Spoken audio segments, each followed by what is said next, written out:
remarkable. Just like 20 years ago. We were still calling it a war back then. We had no idea what was coming.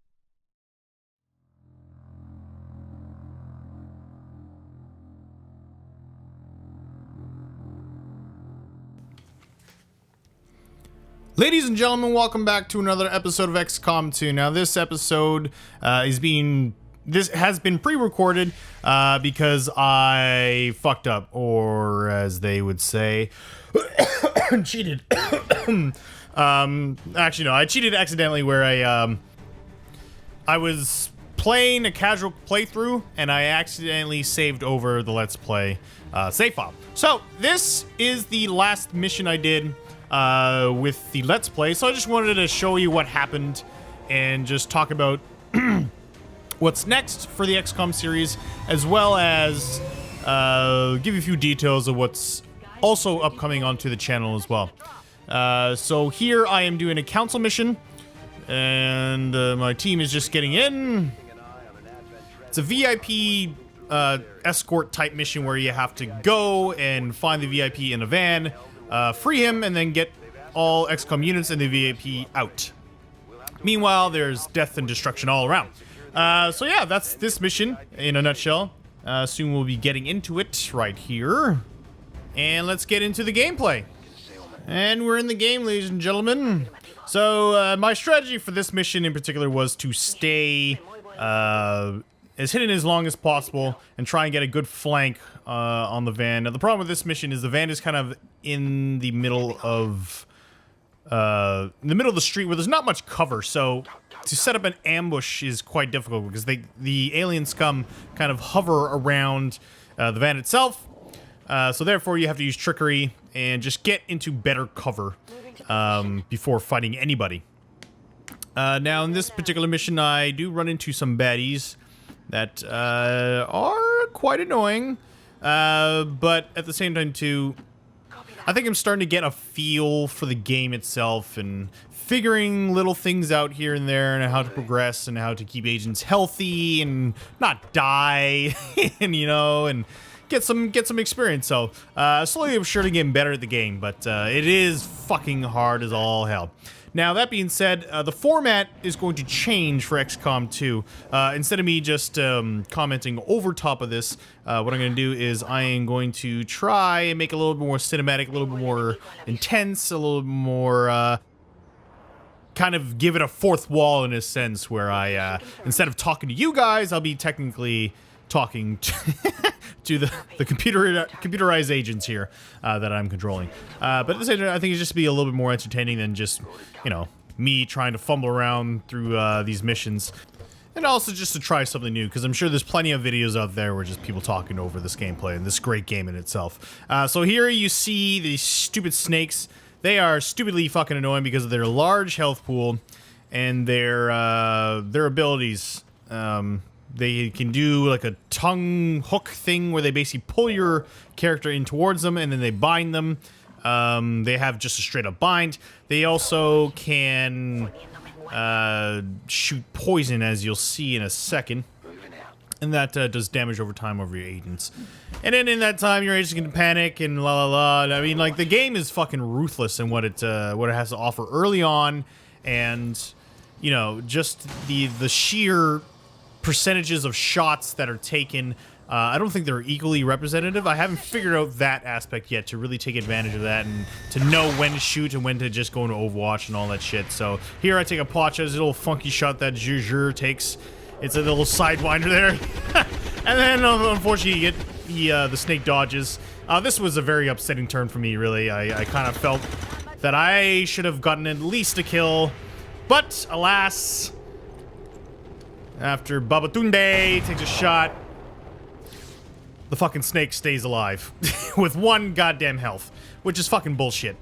But, you know, this is how this game works. I mean, to be quite honest, in terms of, like, if this was the reality, if the aliens did come down and take over, it would be an upward battle to stay alive and to fight back and to get any kind of advantage against an overlord oppressor like the aliens would be in this game.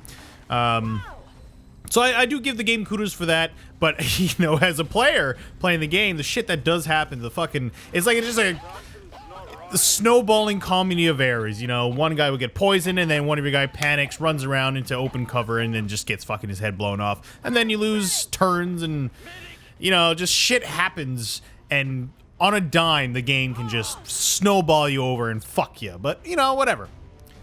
It makes you play a little bit more careful. It makes you play a little bit more safe. It makes you think about your decisions before making them, you know, and then carrying them out. Now, my next playthrough won't be Iron Man. I think Iron Man playthroughs I'm going to do save for streams when I do get into streaming, but I think that's a streamable thing, the Iron Man aspect, because I want to get through the game and show you the game, but I'm going to try and show you in a more unique way, in a little bit more fun way. As we go through the journey. I'm sure if you're watching this, you're kind of watching it just to see what the game's like. Maybe if you want to buy it, I don't know. Or maybe this is an old video now that you come across and you're just watching through some of my videos, you know? It's just, I think the next series is going to be a lot more entertaining. So, here I've lost, sorry, not lost, but I've defeated those 2 alien scums. And now I'm trying to move forward to the VIP truck. But Babadook is taking fucking poison damage. Keep that in mind for later. Hide and seek is poisoned as well, but that's not too bad. I'm just moving up again to try and get better sight of the VIP truck. See if there's any enemies there. So I'm slowly but surely moving my way up. And that's, I think, the way you have to kind of take the game. Even though there is a counter in the top right-hand corner, you have to make smart decisions in terms of knowing when to push up hard and knowing when to move slowly. Here in this scenario, because I've been discovered, anytime I make sight of the alien scum, they immediately move into cover. It's not like you go back into concealment. They already know you're here. I guess they kind of are aware that you're here. Even though I kind of feel like if you're not in sight of the other alien scum, you should be somewhat concealed. There's some kind of thing where like their view should come back up and then, you know, play with that. But here the robot doesn't give a fuck. So he's just gonna bomb the shit out of my agents and opened up the cover. This advantage is gonna take a pot shot, but he's gonna miss. Now these like the most important thing about this game, I think I've figured out. I'm pretty obvious, but at the same time is like the first mission is so integral to the success of your campaign. You really need to have at least 3 people survive and not get hit, because after that first mission, everyone levels up, and with at least 3 agents who are at least a squaddy, who are at least a class, your next mission is going to be much, much easier. So it's very important to manage, not only making sure people don't die, but also people don't get shot or get gravely wounded, or at least they're not knocked out for like, you know, weeks on end, right? A couple days here and there is not so bad, but like, you know, when it's like more than 20 days, you kind of wasted that. It doesn't make much of a difference that they leveled up anyways, right? So, hopefully in the next playthrough, that will happen. Now, what I've also done for the next playthrough, I've gone through the tutorial mission, I've done all that shit, so we're on, I've not selected the tutorial, but I've placed myself in a mission right off the bat, the very first mission before you even get to comm, so we're right back into the action. And yeah, so here the robot dies, which was nice for me. I was feeling really good about this right here. I thought I was in a very healthy position. And then the alien turn happens. Sadvin didn't take a shot. And kills my grenadier. Bye, not like this. I believe now, yep, and there goes 2 panics. This is what I'm talking about. Like, it's like out of control, snowballs. Like, just one turn, and like one of the weakest alien agents can turn everything around, and you're fucked. Where people panic, you lose turns, and yeah. So on my next turn, I only have Babatunde, who's my other sniper, to use, because every other asshole's fucking panicked. And he's getting poisoned at the same time, so he only has 1 hit point left. You can see where this is going, I guess. Everyone's breathing fucking heavy. My sniper is lining his shot up. And Babatunde kind of bails us out for a little bit. So, you know, still feeling a little... I was, you know, feeling better before, but I was doing okay. I kind of took a turn to really kind of reset, let my snipers have the long shot and then have, you know, one person go up and free the VIP because you know, there was no one in the area. I felt I was a little safe. But you're never safe in this game, ever. Never. You're never fucking safe. No matter how close you feel you are to the objective and you feel you're going to pass with flying colors, like I said, on a dime, it will turn on you. Opening up the door for the VIP agent. I think in this mission, it's an actual rookie. Like, they turn into a rookie for you. You can get scientists as a VIP, you can get an engineer as a VIP, or you can get soldiers as a VIP. In this particular case, got a soldier. Now, because I have the VIP, it's time to get the fuck out, because in 3 turns, if no one's at the evac site, everyone gets left behind. And I found that out the hard way, as you saw earlier in this Let's Play. And it was very surprising when it happened to me. I was very confused and a little hurt, a little heartbroken, to be quite honest. And in situations like this, when you hear the alien scum, try not to path closer to where the sound source was coming from. Because obviously, like I said, if you do see them or if they see you, they move into position and they strike. So here, what I should have done, I mean, I was kind of rushing for the exit, and I wasn't expecting to be seen on high levels, but it's something you learn. It's a learn. If you don't learn everything every time you play, then you're never going to win, because I feel like sometimes the game learns along with you, and I also think that the game predetermines whether or not you're going to make a shot or miss a shot. In my practice playthrough, I was very frustrated and I kept saving and loading. It came to a point where I was trying to make a shot happen, and each time I loaded, even though it was like an 86% shot or something like that, every time I loaded, it wouldn't fucking hit. So, and it wasn't like I saved just before I took a shot, like it was like a turn before the shot was made, and it kept happening over and over and over again. It kept missing. So I kind of feel that there's more than just luck when it comes to taking shots and getting hit and all that stuff too. So, we're almost at the end of the gameplay here. I'll let you guys watch it, but just want to take a brief moment and talk about the other Let's Plays that's going on. We still got Thief going on. We still got XCOM The Bureau going on. We got Shadow of Rome going on. And I also have a League of Legends gameplay coming up that I want to release.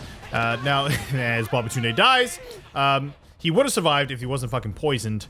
He lost like 4 health from fucking poison, which fucking bullshit. But same to do. I shouldn't have left him out in the open. And yeah, Katia panics. So back to what I was saying, kind of digressing there. I've been doing a lot of XCOM 2 videos, and I'm kind of slacking on the other videos, but those other videos for those gameplays will be continuing very shortly. Here I just run past the other scum. They're just standing around like, okay. I get a little scared. But yeah, I've just been a little busy just doing some other projects, some other side projects with some friends of mine as well. But everything will continue just as planned. And once those other Let's Plays are done, I'm gonna slow down with the amount of projects I have going on at once. I was kind of hoping I would be done XCOM, The Bureau, and Shadow Rome before XCOM 2 came out, but I kind of slacked and it didn't happen. But moving forward, I think I'm gonna try and aim to have at the maximum 3 projects going on at one time. A current game, maybe, some other game that I like, and then a retro game. Just keep that, and then finish those, and then move on to the next 3, or just, you know, have a cycle where I'll play one retro game, and then when that's done, I'll do another retro game, stuff like that. So here we go, the end screen here. I did pretty shit. 3 agents died. And there's only hide and seek left. Now, one feature that this game does have is you can import characters from other save files and have them appear in your game. So this is probably not the last we're going to see of hide and seek. We'll see. I've actually imported her for the new Let's Play save file. And I also loaded, there's a bunch of like inherent like character pool packs that the developers have made and other people have made as well. And I've imported them as well, so we can see them as soldiers. I'm going to select a few before I start the next Let's Play, so you can see them as certain returning characters, maybe as soldiers and la la la. But we'll find that out when that happens. So here you can see the many that are killed and their pathetic missions. And yeah, so I mean, and all around this mission was shit. And to be quite honest, moving forward from this, if I was to move forward in this game file, I don't think I would survive very long, and I would have lost anyway. So, I mean, it was kind of a blessing in disguise. I was kind of behind, but that's something we're going to correct in the next gameplay. But ladies and gentlemen, this has been an episode of XCOM 2. Join me in the next episode where we start fresh. We start a new type of series. We start something that is not quite exactly what you've been used to on my channel, and we're gonna move forward with that. So you can see this video, and hopefully I'll have my League of Legends video done as well, and that's something I've been trying to figure out a format for to make it work, because I'm such a bad player of League of Legends, but hopefully everyone will like it. But thank you very much, ladies and gentlemen. I am the E.P.I.C, and until next time, like always, good night.